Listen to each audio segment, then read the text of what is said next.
Salam, salam damai sejahtera untuk saudara-saudari sekalian.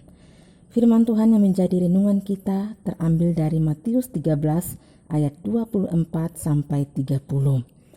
Saudara-saudari yang terkasih di dalam Tuhan, bentuk dan ciri tanaman gandum dan lalang yang masih muda sangat mirip, sehingga sulit untuk membedakannya. Itulah sebabnya dalam perumpamaan tentang lalang di antara gandum, dikatakan bahwa lalang itu baru nampak ketika gandum mulai berbulir.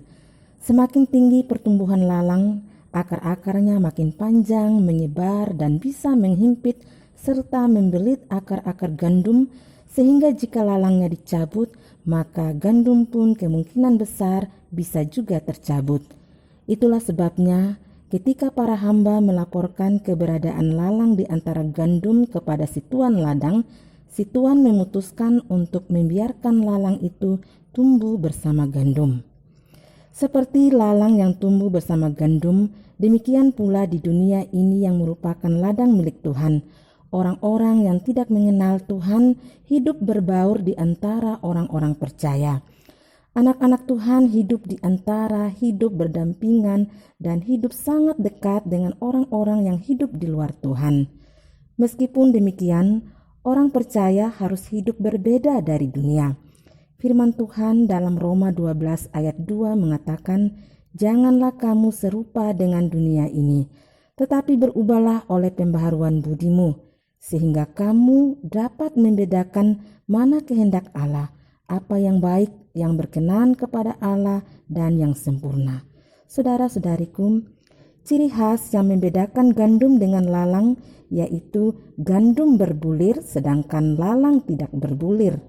Demikian juga orang-orang yang percaya pada Kristus harus menunjukkan ciri khasnya, yaitu menghasilkan bulir-bulir yang berisi, bulir-bulir kasih, bulir-bulir kebaikan hati yang dapat dirasakan dan dinikmati oleh banyak orang. Hidup orang Kristen harus menjadi berkat di tengah dunia. Kenyataannya, di ladang, lalang bisa tumbuh sangat subur dan gandum menjadi sangat terhimpit. Tetapi tuan ladang tetap berharap gandumnya berbulir. Demikian pula di dunia ini. Orang-orang yang hidup di luar Tuhan, kehidupannya bisa kelihatan nyaman-nyaman saja. Sedangkan banyak anak Tuhan yang sepertinya hidup mereka sedang dihimpit banyak masalah. Hidup mereka sedang tertekan dengan berbagai pergumulan hidup. Namun apapun masalah dan tantangan, apapun pergumulan yang dihadapi, kehidupan orang beriman harus tetap berbeda dengan dunia. Di tengah himpitan masalah dan pergumulan yang seperti membelit kita, tetaplah bertumbuh dan berakar kuat dalam iman pada Kristus. Tetaplah menjadi gandum yang berbulir. Jangan iri hati dengan kehidupan orang fasik.